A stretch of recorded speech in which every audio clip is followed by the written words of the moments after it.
Histoire d'une âme, cinquième partie. Presque aussitôt après mon entrée à l'abbaye, j'avais été reçue dans l'association des Saints Anges. J'aimais beaucoup les pratiques de dévotion qu'elle m'imposait, ayant un attrait tout particulier à prier les bienheureux esprits du ciel, et particulièrement celui que le bon Dieu m'a donné pour être le compagnon de mon exil. Annotation, son ange gardien, à qui Thérèse dédia une magnifique poésie. Reprise. Quelque temps après ma première communion, le ruban d'aspirante aux enfants de Marie remplaça celui des Saints Anges. Mais je quittai l'abbaye, n'étant pas reçue dans l'association de la Sainte Vierge. Étant sortie avant d'avoir achevé mes études, je n'avais pas la permission d'entrer comme ancienne élève. J'avoue que ce privilège n'excitait pas mon envie.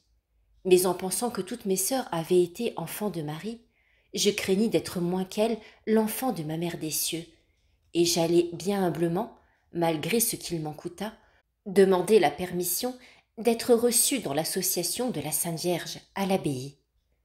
La première maîtresse ne voulut pas me refuser, mais elle y mit pour condition que je rentrerais 2 jours par semaine l'après-midi, afin de montrer si j'étais digne d'être admise. Bien loin de me faire plaisir, cette permission me coûta extrêmement. Je n'avais pas, comme les autres anciennes élèves, de maîtresse amie, avec laquelle je pouvais aller passer plusieurs heures. Aussi je me contentais d'aller saluer la maîtresse, puis je travaillais en silence jusqu'à la fin de la leçon d'ouvrage. Personne ne faisait attention à moi, aussi je montais à la tribune de la chapelle et je restais devant le Saint-Sacrement jusqu'au moment où papa venait me chercher. C'était ma seule consolation. Jésus n'était-il pas mon unique ami ? Je ne savais parler qu'à lui. Les conversations avec les créatures, même les conversations pieuses, me fatiguaient l'âme. Je sentais qu'il valait mieux parler à Dieu que de parler de Dieu, car il se mêle tant d'amour-propre dans les conversations spirituelles. Ah, c'était bien pour la Sainte Vierge, toute seule, que je venais à l'abbaye. Parfois, je me sentais seule, bien seule, comme au jour de ma vie de pensionnaire, alors que je me promenais triste et malade dans la grande cour. Je répétais ces paroles qui toujours faisaient renaître la paix et la force en mon cœur. La vie est ton navire, et non pas ta demeure. Annotation, vers de Lamartine, très aimé de Louis. Reprise. Toute petite, ces paroles me rendaient le courage. Maintenant encore, malgré les années qui font disparaître tant d'impressions de piété enfantine, l'image du navire charme encore mon âme et l'aide à supporter l'exil. La sagesse aussi ne dit-elle pas que la vie est comme un vaisseau qui fend les flots agités et ne laisse après lui aucune trace de son passage rapide ? Quand je pense à ces choses, mon âme se plonge dans l'infini. Il me semble déjà toucher le rivage éternel. Il me semble recevoir les embrassements de Jésus. Je crois que ma mère du ciel, venant à ma rencontre avec papa, maman, les 4 petits anges, annotation, ses 4 frères et sœurs morts en bas âge. Reprise. Je crois jouir enfin pour toujours de la vraie, de l'éternelle vie en famille. Avant de voir la famille réunie au foyer paternel des cieux, je devais passer encore par bien des séparations. L'année où je fus reçue enfant de la Sainte Vierge, elle me ravit, ma mère Marie. Annotation. En cette année 1886, Marie se décida, elle aussi, à entrer au Carmel de Lisieux. Reprise. L'unique soutien de mon âme. C'était Marie qui me guidait, me consolait, m'aidait à pratiquer la vertu. Elle était mon seul oracle. Sans doute, Pauline était restée bien avant dans mon cœur. Mais Pauline était loin, bien loin de moi. J'avais souffert le martyre pour m'habituer à vivre sans elle, pour voir entre elle et moi des murs infranchissables.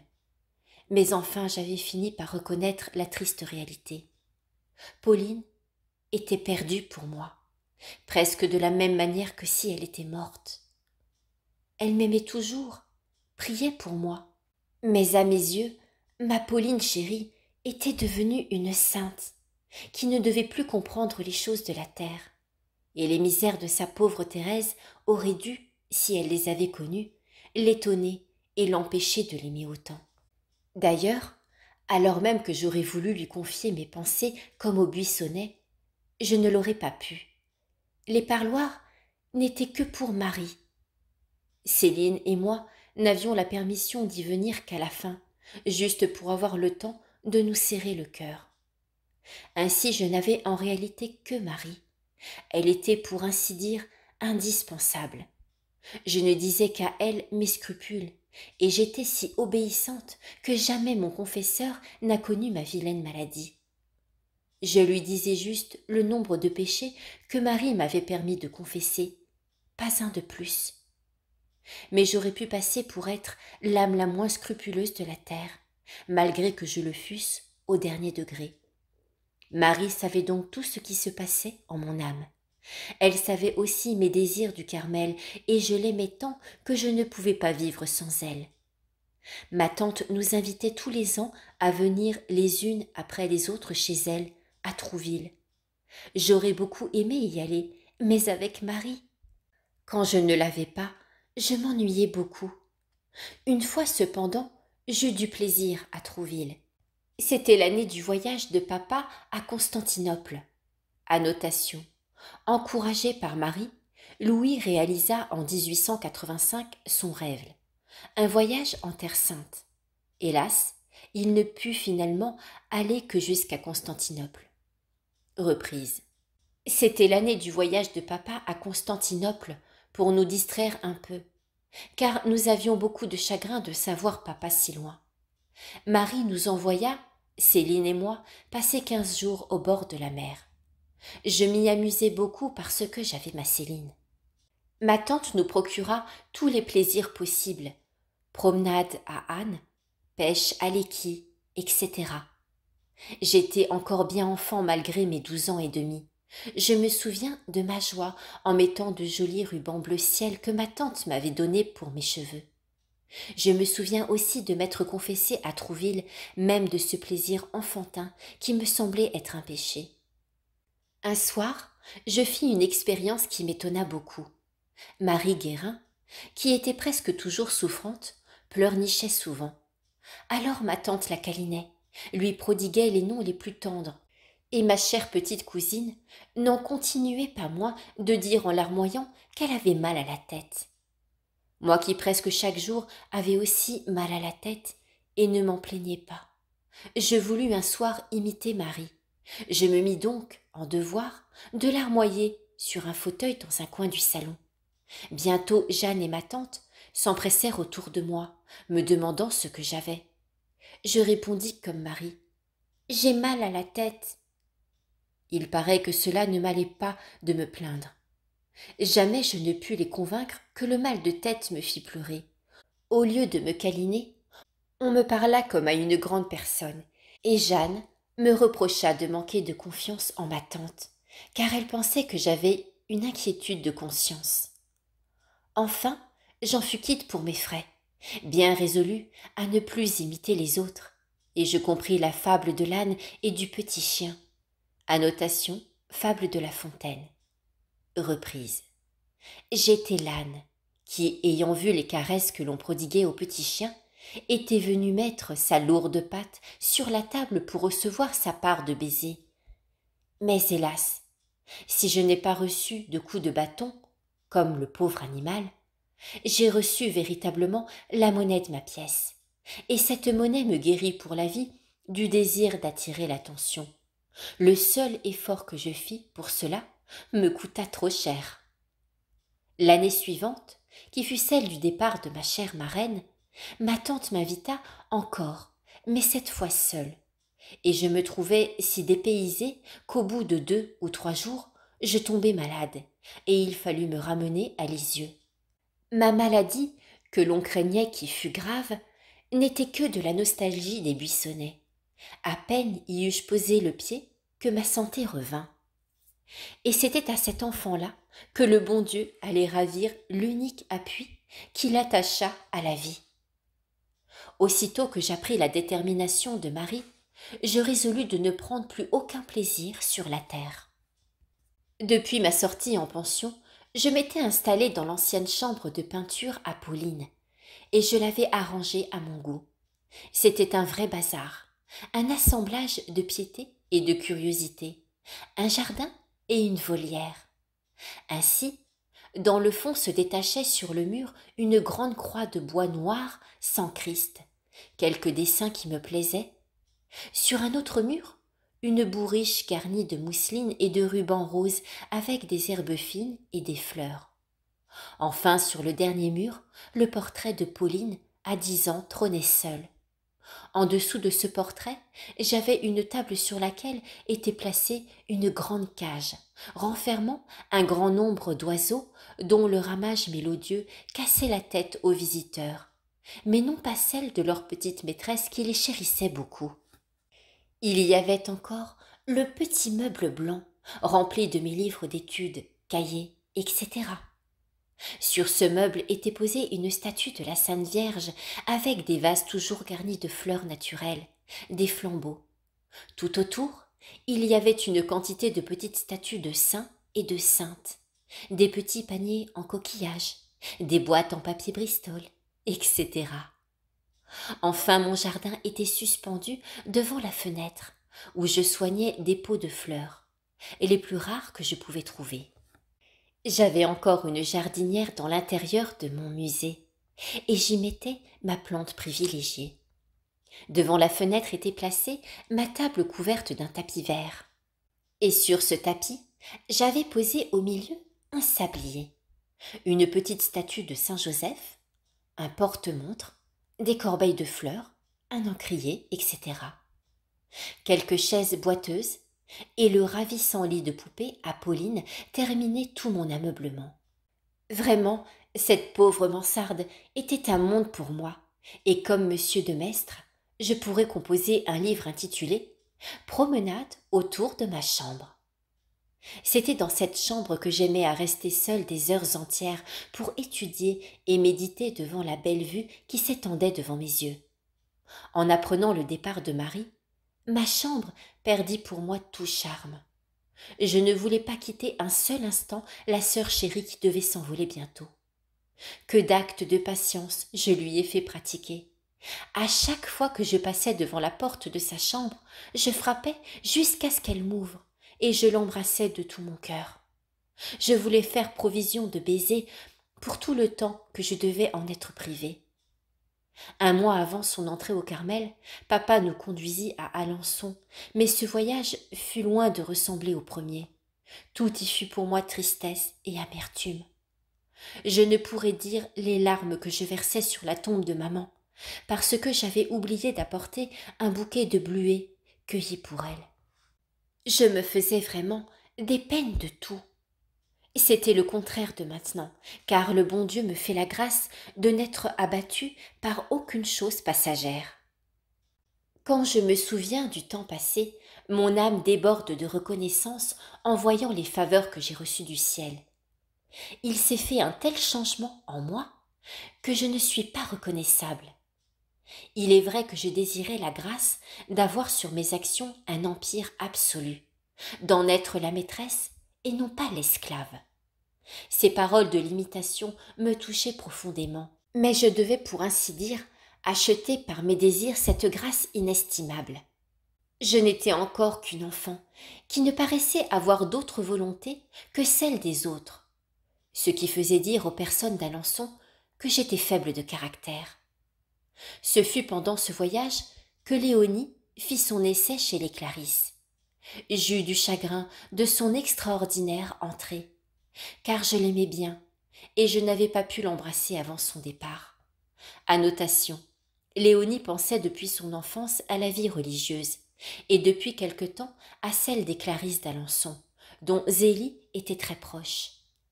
S'en ouvrant aux religieuses lors de ce voyage à Alençon, elle fut, selon son expression, prise comme une souris dans une souricière à la stupéfaction générale. Elle se retrouva immédiatement admise en clôture. 7 semaines plus tard, elle en sortait pour raison de santé. Reprise. Jamais je n'oublierai la bonté et l'embarras de ce pauvre petit père en venant nous annoncer que Léonie avait déjà l'habit de Clarisse. Comme nous, il trouvait cela bien drôle, mais il ne voulait rien dire, voyant combien Marie était mécontente. Il nous conduisit au couvent, et là je sentis un serrement de cœur comme jamais je n'en avais senti à l'aspect d'un monastère. Cela me produisait l'effet contraire au Carmel, où tout me dilatait l'âme.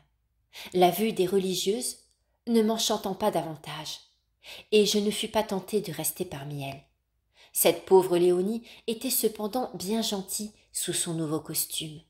Elle nous dit de bien regarder ses yeux, parce que nous ne devions plus les revoir. Les Clarisse ne se montraient que les yeux baissés.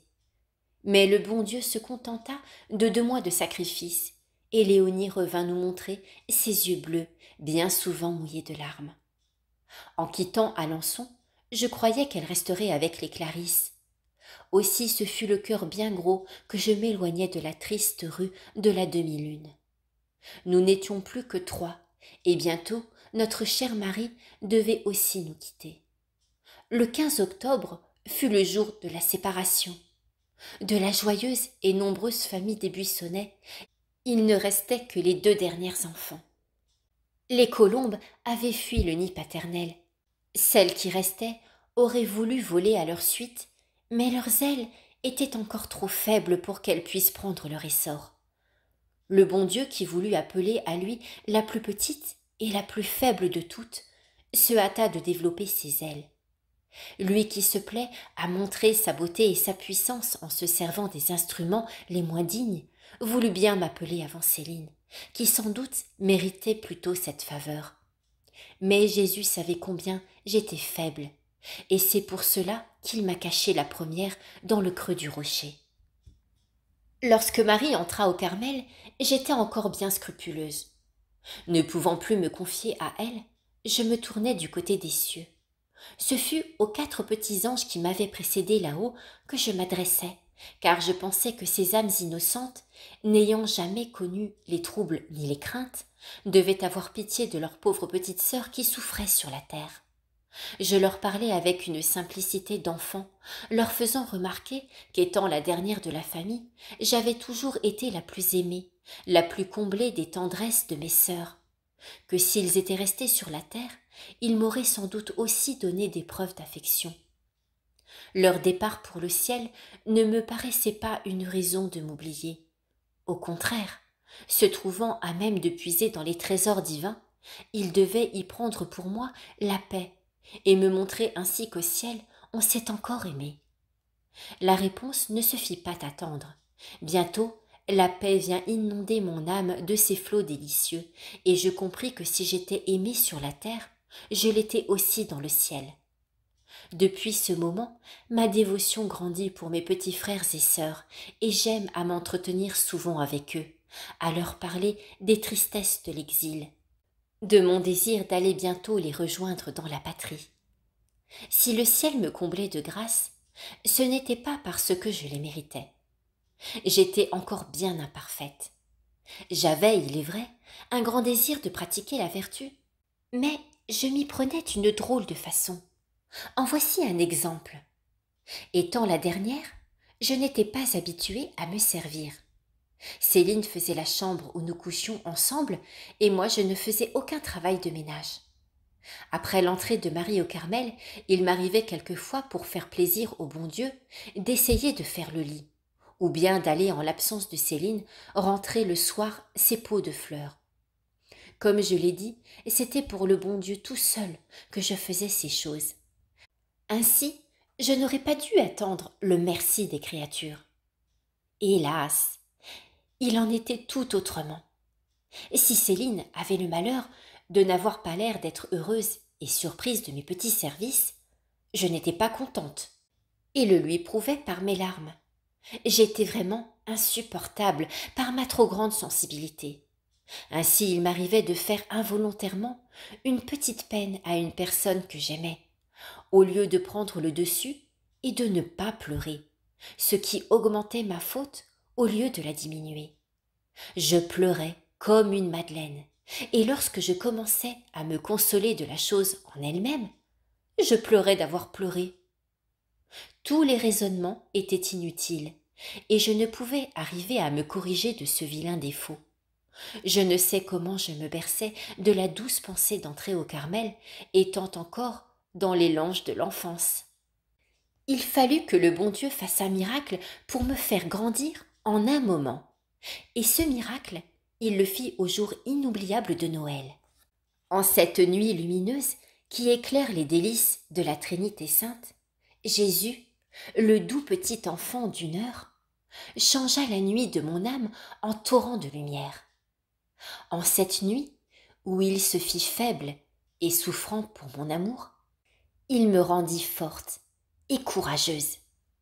Il me revêtit de ses armes, et depuis cette nuit bénie, je ne fus vaincue en aucun combat, mais au contraire, je marchais de victoire en victoire, et commençais, pour ainsi dire, une course de géants.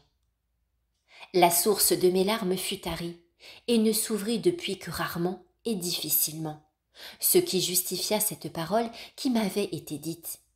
Tu pleures tant dans ton enfance que plus tard tu n'auras plus de larmes à verser.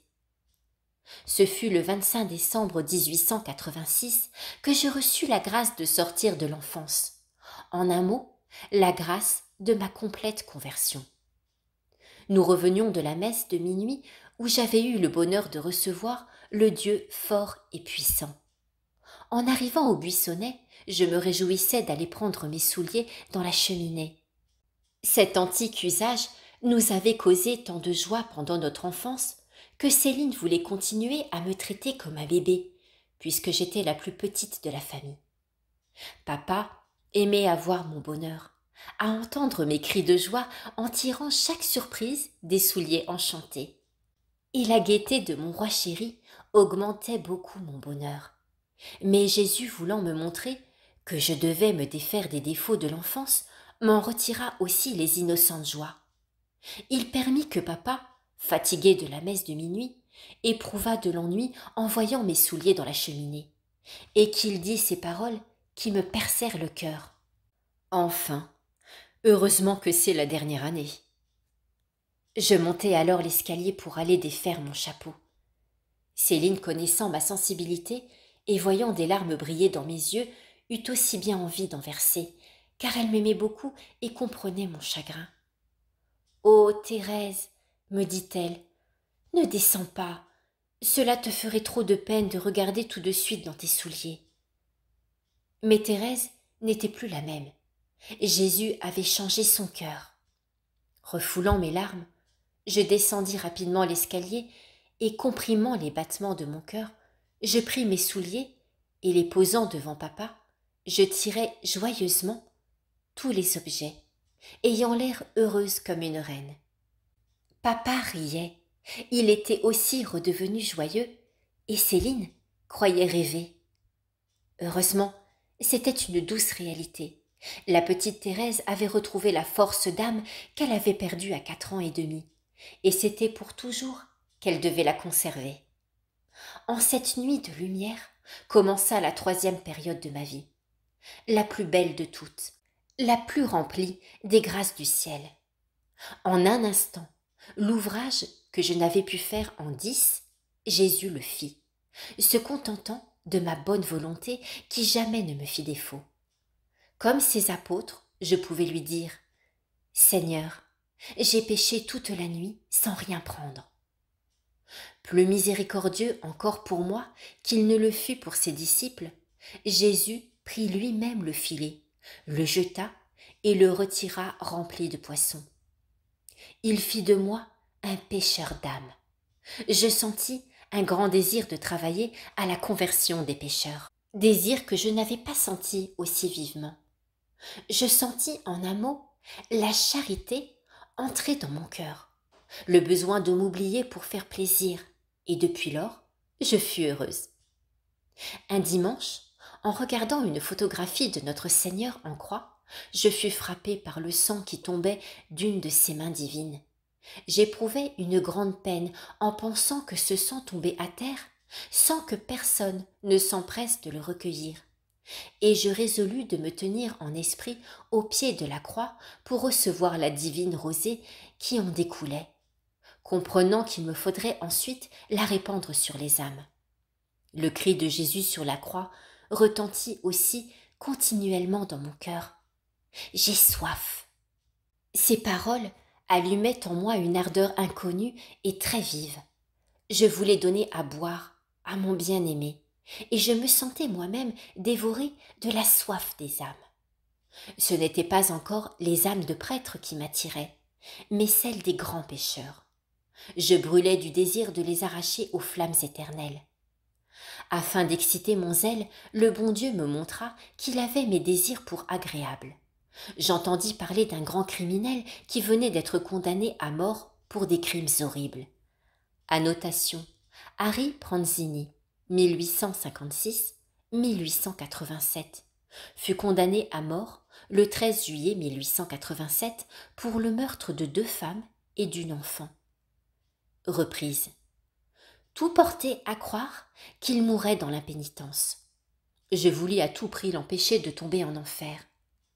Afin d'y parvenir, j'employai tous les moyens imaginables.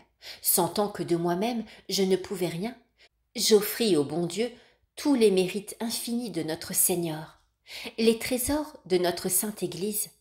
Enfin, je priai Céline de faire dire une messe dans mes intentions, n'osant pas la demander moi-même, dans la crainte d'être obligée d'avouer que c'était pour Pranzini, le grand criminel.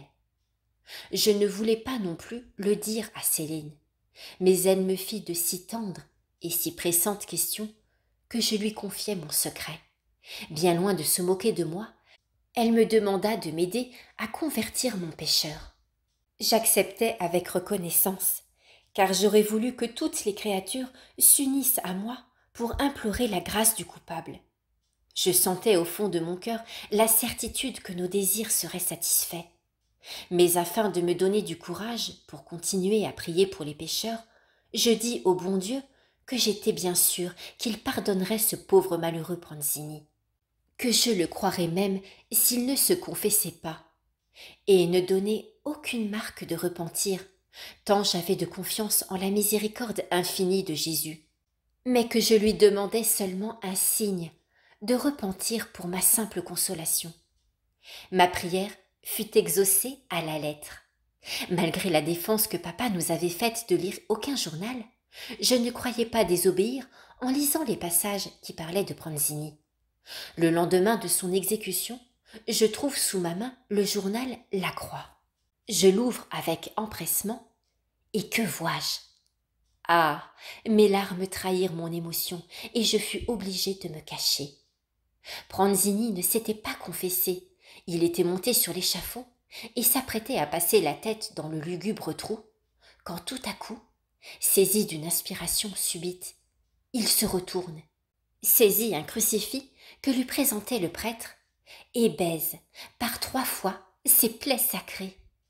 Puis son âme s'en alla recevoir la sentence miséricordieuse de celui qui déclare qu'au ciel, il y aura plus de joie pour un seul pécheur qui fait pénitence que pour 99 justes qui n'ont pas besoin de pénitence. J'avais obtenu le signe demandé, et ce signe était la reproduction fidèle de grâce que Jésus m'avait faite pour m'attirer à prier pour les pécheurs. N'était-ce pas, devant les plaies de Jésus, en voyant couler son sang divin, que la soif des âmes était entrée dans mon cœur? Je voulais leur donner à boire ce sang immaculé qui devait les purifier de leurs souillures. Et les lèvres de mon premier enfant allèrent se coller sur les plaies sacrées. Quelle réponse ineffablement douce! Ah, depuis cette grâce unique, mon désir de sauver les âmes grandit chaque jour. Il me semblait entendre Jésus me dire, comme à la Samaritaine, « Donne-moi à boire ». C'était un véritable échange d'amour. Aux âmes, je donnais le sang de Jésus. À Jésus, j'offrais ces mêmes âmes rafraîchies par sa rosée divine. Ainsi, il me semblait le désaltérer. Et plus je lui donnais à boire, plus la soif de ma pauvre petite âme augmentait. Et c'était cette soif ardente qu'il me donnait comme le plus délicieux breuvage de son amour. En peu de temps, le bon Dieu avait su me faire sortir du cercle étroit où je tournais, ne sachant comment en sortir. En voyant le chemin qu'il me fit parcourir, ma reconnaissance est grande. Mais il faut bien que j'en convienne. Si le grand pas était fait, il me restait encore bien des choses à quitter. Dégagé de ses scrupules, de sa sensibilité excessive, mon esprit se développa. J'avais toujours aimé le grand, le beau, mais à cette époque je fus prise d'un désir extrême de savoir. Ne me contentant pas des leçons et des devoirs que me donnait ma maîtresse, je m'appliquais seule à des études spéciales d'histoire et de sciences. Les autres études me laissaient indifférente. Mais ces deux parties attiraient toute mon attention. Aussi, en peu de mois, j'acquis plus de connaissances que pendant mes années d'études. Ah, cela n'était bien que vanité et affliction d'esprit. Le chapitre de l'imitation, où il est parlé de science, me revenait souvent à la pensée. Mais je trouvais le moyen de continuer quand même, me disant qu'étant en âge d'étudier, il n'y avait pas de mal à le faire. Je ne crois pas avoir offensé le bon Dieu, bien que je reconnaisse avoir passé là un temps inutile, car je n'y employais qu'un certain nombre d'heures que je ne voulais pas dépasser afin de mortifier mon désir trop vif de savoir. J'étais à l'âge le plus dangereux pour les jeunes filles. Mais le bon Dieu a fait pour moi ce que rapporte Ézéchiel dans ses prophéties. Passant auprès de moi, Jésus a vu que le temps était venu pour moi d'être aimé. Il a fait alliance avec moi, et je suis devenue sienne. Il a étendu sur moi son manteau, il m'a lavé dans les parfums précieux, m'a revêtue de robes brodées, me donnant des colliers et des parures sans prix. Il m'a nourrie de la plus pure farine, de miel et d'huile en abondance. Alors je suis devenue belle à ses yeux, et il a fait de moi une puissante reine. Oui, Jésus a fait tout cela pour moi. Je pourrais reprendre chaque mot que je viens d'écrire et prouver qu'il s'est réalisé en ma faveur. Mais les grâces que j'ai rapportées plus haut en sont une preuve suffisante. Je vais seulement parler de la nourriture qu'il m'a prodiguée en abondance. Depuis longtemps, je me nourrissais de la pure farine contenue dans l'imitation. C'était le seul livre qui me fit du bien, car je n'avais pas encore trouvé les trésors cachés dans l'Évangile. Je savais par cœur presque tous les chapitres de ma chère imitation. Ce petit livre ne me quittait jamais en été. Je le portais dans ma poche. En hiver, dans mon manchon. Aussi était-il devenu traditionnel. Chez ma tante, on s'en amusait beaucoup et, l'ouvrant au hasard, on me faisait réciter le chapitre qui se trouvait devant les yeux. À 14 ans, avec mon désir de science, le bon Dieu trouva qu'il était nécessaire de joindre à la pure farine du miel et de l'huile en abondance. Ce miel et cette huile, il me les fit trouver dans les conférences de monsieur l'abbé Arminjon sur la fin du monde présent et les mystères de la vie future. Ce livre avait été prêté à papa par mes chers carmélites. Aussi, contrairement à mon habitude, car je ne lisais pas les livres de papa, je demandais à le lire. Cette lecture fut encore une des plus grandes grâces de ma vie. Je la fis à la fenêtre de ma chambre d'études, et l'impression que j'en ressens est trop intime et trop douce pour que je puisse la rendre. Toutes les grandes vérités de la religion, les mystères de l'éternité, plongeaient mon âme dans un bonheur qui n'était pas de la terre. Je pressentais déjà ce que Dieu réserve à ceux qui l'aiment, non pas avec l'œil de l'homme, mais avec celui du cœur. Et voyant que les récompenses éternelles n'avaient nulle proportion avec les légers sacrifices de la vie, je voulais aimer Jésus avec passion, lui donner 1000 marques d'amour pendant que je le pouvais encore. Je copiai plusieurs passages sur le parfait amour et sur la réception que le bon Dieu doit faire à ses élus au moment où lui-même deviendra leur grande et éternelle récompense.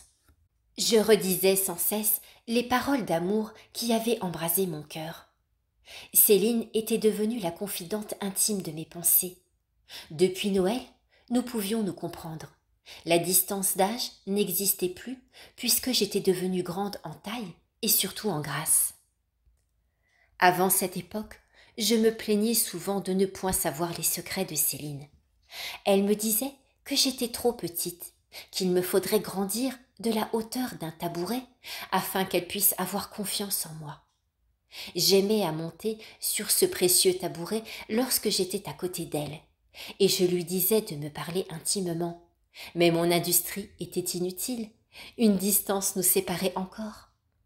Jésus, qui voulait nous faire avancer ensemble, forma dans nos cœurs des liens plus forts que ceux du sang. Il nous fit devenir sœurs d'âme. En nous se réalisèrent ces paroles du cantique de notre Père Saint Jean de la Croix. Annotation. Saint Jean de la Croix, 1542-1591, fut avec Thérèse d'Avila le réformateur du Carmel. Ses écrits eurent une influence déterminante sur Thérèse. Vous pouvez retrouver en audiolivre ses écrits La nuit obscure en playlist sur cette chaîne. Reprise. En nous se réalisèrent ces paroles du cantique de notre Père Saint Jean de la Croix. Parlant à l'époux, l'épouse s'écrie: en suivant vos traces, les jeunes filles parcourent légèrement le chemin. L'attouchement de l'étincelle, le vin épicé leur font produire des aspirations divinement embaumées. Oui, c'était bien légèrement que nous suivions les traces de Jésus, les étincelles de l'amour qu'il semait à pleine main dans nos âmes. Le vin délicieux et fort qu'il nous donnait à boire faisait disparaître, à nos yeux, les choses passagères, et nos lèvres sortaient des inspirations d'amour inspirées par lui. Quelles étaient douces les conversations que nous avions chaque soir dans le belvédère. Le regard plongé dans le lointain, nous considérions la blanche lune s'élevant doucement derrière les grands arbres, les reflets argentés qu'elle répandait sur la nature endormie, les brillantes étoiles scintillant dans l'azur profond, le souffle léger de la brise du soir faisant flotter les nuages neigeux. Tout élevait nos âmes vers le ciel, le beau ciel dont nous ne contemplions encore que l'envers limpide.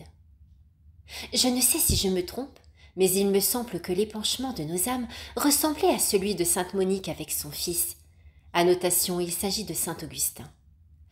Lorsqu'au port d'Ostie, ils restaient perdus en extase à la vue des merveilles du Créateur. Il me semble que nous recevions des grâces d'un ordre aussi élevé que celles accordées aux grands saints. Comme le dit l'Imitation, le bon Dieu se communique parfois au milieu d'une vive splendeur, ou bien doucement voilé sous des ombres et des figures. C'était de cette manière qu'il daignait se manifester à nos âmes, mais qu'il était transparent et léger, le voile qui dérobait Jésus à nos regards. Le doute n'était pas possible. Déjà, la foi et l'espérance n'étaient plus nécessaires. L'amour nous faisait trouver sur la terre celui que nous cherchions. L'ayant trouvé seul, il nous avait donné son baiser, afin qu'à l'avenir, personne ne puisse nous mépriser.